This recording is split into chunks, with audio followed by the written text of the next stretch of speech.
Hello, I'm Addison, and this is From Concept to Launch. It's a project that follows Sophia Nicholas, the founder and CEO of Sophie-PR, through the process of opening a cannabis business.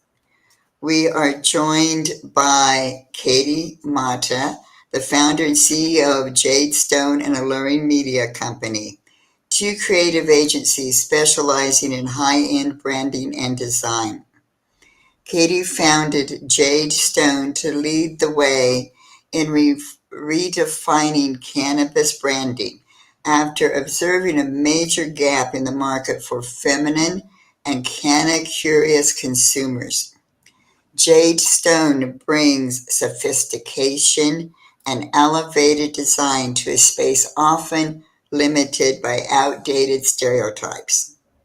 With a background in product and lifestyle photography from the Fashion Institute of Technology, Katie crafts premium cannabis brands that reflect modern lifestyles and values. Now, entrepreneurs often select a business name and brand colors before they've researched their competitors' branding or consumers' preferences. Sophie, who is already an experienced entrepreneur and successful business owner, was no exception. She had already selected her name and brand colors before beginning the business plan. Now, after her first consultation with Katie, Sophie realized her business name and brand colors did not reflect her messaging and her intent. So I'd like to begin with you, Katie. Why doesn't do it or why does do it yourself branding miss the mark? Yeah. Well, first of all, thank you so much for having me. I'm excited to chat about this. I could talk about it all day, so I'll try to be brief. When we're talking about people who want to launch a business, one of the most common situations we see is people coming to us with an idea that they've already had of their color palette, or they've already kind of piecemealed their logo, usually from Canva. That's the number one thing that we hear is, I put this together with Canva. And so what a lot of these people are not looking toward, and what I would recommend people do look toward, is the future of the business. Because a lot of the decisions that people make in the do-it-yourself branding, number one is they're focusing on themselves and what they would want to see as a brand or as packaging or as a logo. But that's not necessarily what your audience would want to see. So by neglecting your audience as you're doing that process, that's going to reflect badly in the long term. Thinking long term as well, just strategically, a lot of people again are thinking, they're kind of looking at it with blinders on almost, where you're looking to create a brand, you want to do it quickly, you want to do it effectively, you want to do it as cheap as possible usually. But by doing those things, you're neglecting your audience, but you're neglecting what the future of the business is going to actually morph into. So by looking at it in the short term of, I need a logo in order to get packaging, in order to launch a brand, you're not thinking about, okay, I have this product right now, but how is this color going to translate into another product or another service or anything like that? So do-it-yourself branding, for the most part, I'll say, unless you have a creative background, because some people do launch companies, they have creative director positions under their belt, they've done this kind of work before, they have the advantage. For the most part, we're talking about people who don't have that kind of experience to understand color psychology, to understand how font communicates and how colors interact, and how, so again, strategically down the line, these things come into play in different elements of the brand aside from just the logo and color palette. So typically I say, of course, I'm a little bit biased, but to at least consult with a branding designer or a brand strategist before moving in and doing anything on your own.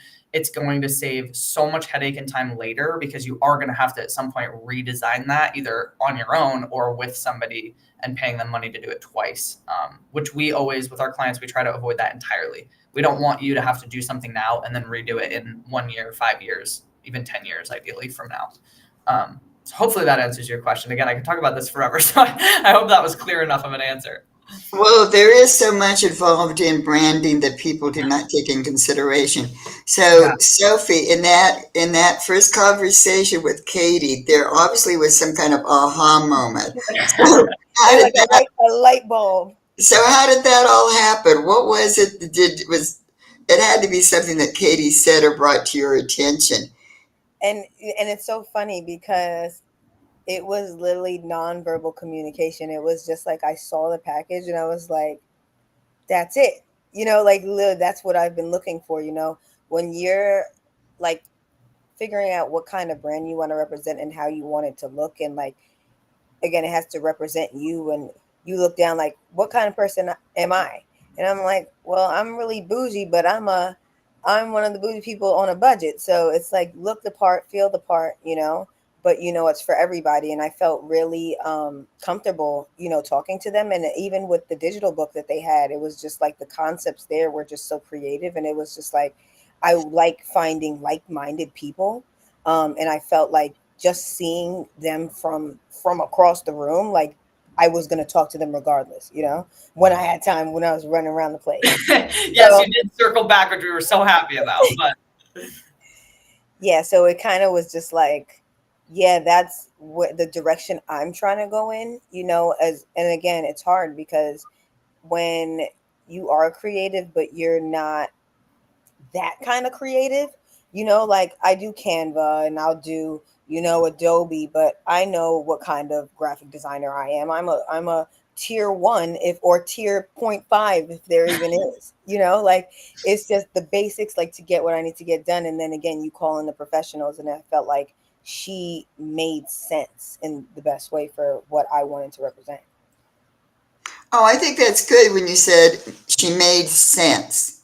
So, so Katie, I think that's important. I don't think that branding makes sense to people because they're stuck in this. It is colors, it is yep. my name, and those go together in a logo. So Mhm. how do you lead people in that direction where they get it? They're going, aha, this is what all is involved in creating a brand.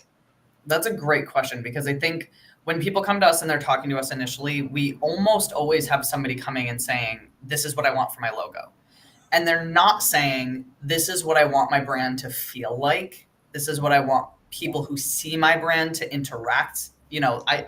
There's so many different layers to branding and what that actually means. And I think our biggest thing in our process as we're talking to people is as as you're thinking about brand, it is not just a logo. And I think that that's the biggest hang up people get on is like, it's just a logo. It's just the colors. That's the only thing I need. And that's going to communicate everything about my brand. I actually just had a conversation with somebody yesterday that we had this exact conversation of, I want the logo to be exactly what my brand is. And I don't want it to be anything else because I want people to understand right from the get go, right what it is. And so we had this conversation about, first of all, your logo is never going to stand alone with no other context. There's no place in which your business name, because that's the other thing she was very concerned with. My business name is kind of ambiguous. It's a little bit of a pun. I want it to still be communicated clearly. But you're never going to have a place without other context. So when you're thinking about brand, you're thinking about how are all of these things coming together to create an experience. You're not thinking, when people think brand, they think logo, and that's not that simple. It's how does the brand make you feel? We're talking even about packaging. It goes into what the texture of the packaging is, what the layout of the content is, how is it readable on the label or on the box? What emotions is it communicating in your audience, and how do they connect with that? So I think that, overall, to get people to that aha moment, it's just mentioning all of these other aspects that people truly just don't know about. They really just don't. I mean, Sophie, I know when we talked, you said, "Oh, I didn't even think of that, whatever, the thing was." You're like, "Oh, well, I Yeah. didn't even consider that thing." And so a lot of what we do, especially in the outset, is educating on what these different elements are that people just truly don't even think about. I mean, you don't know what you don't know at the end of the day also. So, having somebody come in and explain these different aspects. I had this woman that we were talking about, she said to me at least 5 times during this process, "I'm looking at logos so differently now. I'm looking at brands like with a totally different eye. I had no idea that all these things were coming into play." And a lot of the reasoning behind that too is branding is psychological. It's Right. all stuff that's being done in a way that you're not knowing why you're connecting with it, but you are connecting with it. And so that's where we come into play, where we kind of pull these elements out of people's minds and create something that they didn't even really know was possible. So it's kind of hard to explain how we do that because it really does depend on, the client we're working with and what the process is. But definitely doing a lot of research into audience, what connects with them, what they like to see, what they don't like to see, and what you want to communicate through the brand. And then it's building, all those different elements to work together cohesively to communicate all of that. I would like to quickly introduce Allie, who is one of the mentors for the From Concept to Launch project. Allie is a business consultant, founder and CEO of Pink's Products. So, hello, Allie. Hi. Hi, Allie. Hi guys. Oh my gosh, Katie. Oh my gosh, Sophia.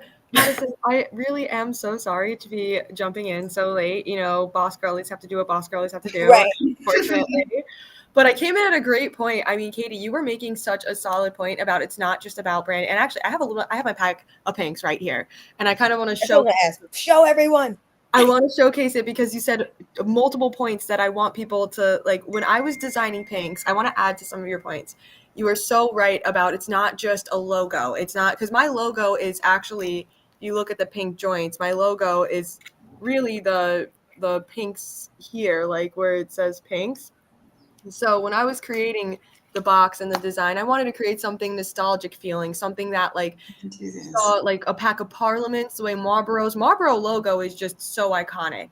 And I wanted to do something like that. And like, I don't know, this just kind of gave like a deck of cards. It kind of gave, I loved the diagonal, like pinks, like I had to be diagonal. It had to go like this. It just felt so aesthetically pleasing in a box, like a pink box. Like it just, and the texture of this box, it really, like you said something about the texture and it's so important. I wanted this to feel like a bougie little box, like you were holding like an Hermes or like a Chanel or like something like bougie, like this is a couture piece, and then when you take your couture purse out of its bougie little box, now you have this like beautiful little like piece that you get to showcase, that you get to show off. And that's my rose petal for me.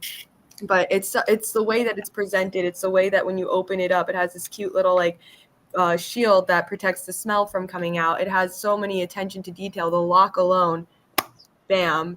And that's something that we created ourselves. But you have, like you said, you go into the attention of detail. It's not just about the logo. It really isn't. It's about the smoke. It's about, why are you putting this in your purse? Do you want leaves to fall? Do you want your pack to open up constantly? Do you want to rip it open? Do you want it to look crinkly after you just bought it? What do you want out of it? Do you want to be able to strike a match on the back of it and you could smoke it later? Do you want the convenience? Think of every little thing that a consumer can do, and bam, now you have something that somebody will go to the store and be like, what's that? That's interesting. I like the way that this opens and closes. I like like, you're right, the color and the logo, like that's cute, that's important, it's eye-popping. But it's everything else. It's the attention to detail that really sells the pack, at least to me. And if it's something that you would buy, then it's something that consumers will buy as well. And it's great because I'm so glad that you said all that, Allie, because I was like, oh, this is the perfect moment, because I wanted to ask you a question, Katie, just because this is something that just came to my head randomly, because I was looking at a rainbow bag. And it's funny how all the conversations tie into each other, because, when we were discussing with Addison, palettes and colors, there's certain colors I wanted to stay away from because they were a little bit too familiar and I didn't want to copy anybody else. Right. But then, I saw this rainbow bag, and rainbow, it's a blue bag with the R on the middle of it. You see it everywhere. And then I'm like, okay, rainbow also has that kind of concept, but so does cookies. Cookies also has the Tiffany blue, and then they have the C. The C it's kind of like similar.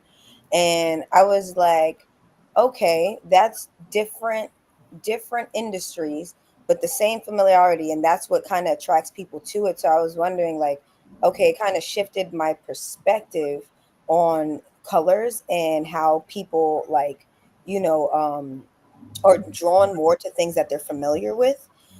So again, like seeing that Tiffany blue, it's like, oh, I like Tiffany. I like what's associated with Tiffany. Now I see Cannabis brand. I'm interested in that. Now they're using the same colorways. Okay, now I want to kind of keep it in the family. And then you go to another side. Now there's a clothing brand. It's like, oh, they're also in that wheelhouse. They're completely separate. But this is a familiar thing that I like. So I'm gonna test it out. So do you think that comes into a play a lot when you're talking to your clients and just giving them the package and just like explaining to them why it's so important? Yeah, I think, and that's a really good point because, and even bringing up Tiffany's versus cookies, right? Because those brands are completely different, totally different vibes, totally different audiences. There may be some overlap, right? Like we may have someone who still wants a Tiffany necklace, but then also goes to cookies and gets the sweatshirts and hangs out in that Tiffany necklace in her spare time. Like there's obviously some overlap, but I think, as we're looking, because when we design brands completely differently than a lot of other branding agencies in cannabis specifically, because they're looking at cannabis and what the industry has been doing versus what we do is we look outside of that. So we do take inspiration from fashion, wellness, beauty, and look at what those brands are doing to then, create maybe a sense of familiarity. But I think to your point, if you're talking to your audience and you know what your audience prefers, that's where you're going to be able to find that distinction. So it's not necessarily looking at another brand and saying like, oh, we're going to use blue because so does, cookies, or so does Tiffany's, or what have you. But does my audience like blues? Do they tend to gravitate toward blues? Why are they gravitating toward blue? And then you kind of have to dive into, again, the psychology behind why are they diving into blue? Did they, grow up looking at the clouds and really love looking at the sky, and so they love the sky blue colors? Or like, do they prefer something that's like a royal blue because their dad had a leather jacket that they really liked in that, blue color? So humans are so complex in that way. It's hard to connect why people feel that way. But overall, there's usually an overarching reason of like why somebody's gravitating toward it as a demographic. So that's another thing to kind of consider as you're talking about color and how these things all contribute. It's hard to say why specifically it connects with somebody, but there's always going to be a reason for that. And also in the other direction of like, you also will not have everybody love your brand and your design. You just won't. Like not every girl loves like pink, right? Like some people are like more sporty, they don't want to do pink. So like you're not going to please everybody, and that's part of it too. Like don't try to think of catching everyone in this. You don't necessarily need someone who's going to purchase cookies but not buy Tiffany's, or vice versa, Hopefully that answered your question. I know I'm going on a million different tangents and there's so much. And before I know, Ali, sorry, before I want to say, No, you're so fine. It just like those talking points, it just again rails into the other talking point that me and Addison have. It's crazy because we started one place and then we ended somewhere else, and it's completely different sides of the spectrum. Right. So it's like, oh, as things progress, you're starting to figure out like, okay, really, what again is going to represent you the best. Right. And you're so right. And I love being able to talk to so many like intelligent women and just being able to like bounce ideas with you girls and just share ideas. And one thing that you said, and I wanted to raise my hand because when you said, I don't know why, I did a little bit of research before I did pinks, and I'm really big into color theory. I actually have a book. Next time we do this, I'm going to bring this book. It's like super cool. It teaches you all about like what colors go together and why people like colors, why people are attracted to colors. And what really kind of got me into it was pink, just the color pink. I love pink. Yeah. Why was I so attracted to such a color? Like, why am I just like so in love with one color? And it's the color that even when I was like growing up and I tried to not be a pink girly, I tried to be like, I like gray color. I like blue. I like blue. Yeah. I'm not super girly, but like, no, I always came back to pink. Like pink is my home. Pink is like and I'm like, why is that? And it's because in color theory, pink is a color that actually like, it's a passionate color. It makes you, it weakens your enemies. Actually, a lot of football players, they would have the opposing dressing rooms painted in pink because it softens your opponents. It softens people. It's a very softening color. And it's also kind of an aphrodisiac in a way. And same with the rose petals and everything about pink. Like a natural aphrodisiac. Yeah. And you get it. So you know what I'm talking about. Well, so I was going to say, because like each color does have a generalization that you can kind of put to it. So like blue, as we talk about, and blue in business in particular, in terms of branding, there is so many blue brands are like business, black and blue, black, because it has a sense of stability and trust. And that's why a lot of like, you'll see a lot of banks using navy. There's a lot of brands that use navy if they need to instill that trust. lighter blue is a sense of calm, like Tiffany's, right? It's these intimate moments that are very calming, and we're not doing energetic things when we're being handed, usually, I guess. So we're not being handed a diamond ring or a diamond necklace in this big, loud, boisterous, area. But then, okay, so you think, right, we've got blue Tiffany's, we've got Cartier red. Totally different sides of the spectrum, and they have totally different feelings, even though they are the exact same thing, really. I mean, it's jewelry, right? So there's so many different ways to generalize it also, but then for each particular person, like Allie, thinking about like, why me specific? Like, why do I connect with this color? Is there a reason for that? There's so many different personal feelings that you may not even know about or ever discover because it is this subconscious thing in your brain.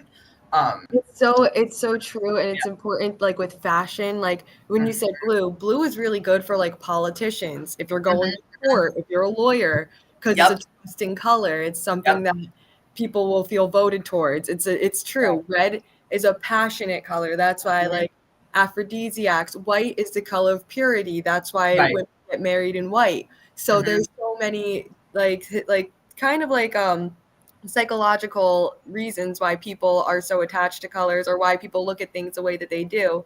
You're so right about that. I mean, it's so cool how it can resonate with somebody. So that's the thing, is like, you're not trying to make a product. You said something, you're not trying to please everybody. You're just trying to find your tribe. Just find your tribe of people, because that's what you really want to have in your group anyways. And there's 7 billion people in this world. I was gonna say, you can't get everybody on your side. It's not going to be possible. Even if you wish it was, it's not, But if you get 1 million, which is like 1/70th of that, like, you get 1 millionth of, or 1 million people, like you got a tribe, and you got a strong tribe. You got an army, baby. Like you got this, and here you go. Like, just don't be like, Katie, you said it best. Like, don't try to please everybody, because everybody is always going to have something to say. I mean, do you know how many people are like, when are you going to drop blues? When are you going to drop the black ones? When are you going to drop the white ones? When are you going to drop the red ones? And I'm like, well, that's the other thing. That's the other thing that's really important, and why I say, because Addison, you asked this earlier about, branding and doing it yourself. A big piece of that too, we talked about the strategy behind it. So thinking also about your brand's ethos and your mission, because the brand strategy also comes into play when you're thinking about color and how to tie those things in. So for instance, Allie, you're like, I'm starting this, it's pinks. Some people may want, like, well, I don't like pink personally. That's why they're saying these things of like, well, I don't like pink personally. Okay, well, maybe that's not the brand for you then. You, Allie, and this depends obviously on what you're actually doing with your brand. I'm not trying to make a generalization or assume. No, you're so fun. I love it. But let's say, like, okay, I'm pink. I'm always going to be pink. It's always going to be shades of pink. I'm not straying from that. You would need to know long term that is going to be your play. And that you're not going to say, well, in the future, I may want to do something a little bit more gender neutral for somebody who may not prefer that. Maybe I'll do like a purple, dark purple, whatever, something that's a little more neutral. So even in terms of those things, thinking as far ahead as possible for what you may potentially do, even if you never do that thing, prepare for that now with how you design your brand and create that, because you're not going to be able to shift it later. Because if you've already said, this is my lane, and then you go and change it, you're then losing your audience. I've already made my bed, baby. You're so right. Like, that's the thing. You need to like whatever that thing is. And that's not to say that there's not room for flexibility down the line where you can kind of shift one way or the other, because it's not meant to just be what I do now is going to be everything for the next 20 years. That's not feasible. People change, trends come in, trends move. So, it's having some flexibility, but your mission and your overall ethos needs to remain the same. Your values and what you're standing for in your brand need to all be consistent as well. And that does, come into and it's crazy too, because, and I don't even want to go down this path, but you gotta read, and you have to educate yourself. But just the power of manifestation, and just, again, what you said, they say you have to be very consistent about what it is that you want and the path that you're on. Yeah. Otherwise, you're going to disrupt what it is that your outcome is going to be. It's going to be a little bit more challenging if you're not set on what it is that you actually want. So that's actually spot on. And you don't want to lose the people that already are loyal to you by changing. Right. Exactly. When you're like so loyal to something, and then it's like, if I drop the rose petals and I decided to drop like a different color, they'd be like, okay. And then like, I don't know, I just feel like it would just totally take away from what I built and the community I built and what I 100%. love in the beginning of all of this. So that's not what I ever want to do. I always want to have like cute little pink labels on everything. Like everything is going to be pink when it comes to pinks. Like I'm so annoying. Like maybe I could do like a pink and green combo because I do have like a little blue like in the logo. So there was one collab. That's what I'm saying. The pink and green works together so well. Yeah, it is a beautiful color combo, isn't it? I'm really glad you guys are saying this. We're building a brand right now. I know, no, really, like connection of pink and green. So yeah, we were just literally going over the color palette. Shout out to Addis. In my head. I'm telling you, yeah, like literally, like you could play so much when it comes to just like, and that's the fun part of weed. Like you can just play in your own field. Like when you create something, you will become more creative in it. You'll start to like build off of it. You'll start to want to see more, and you get passionate. And it's so fun to be passionate about something. And I love that we have a group of women that actually support each other here, because there are some.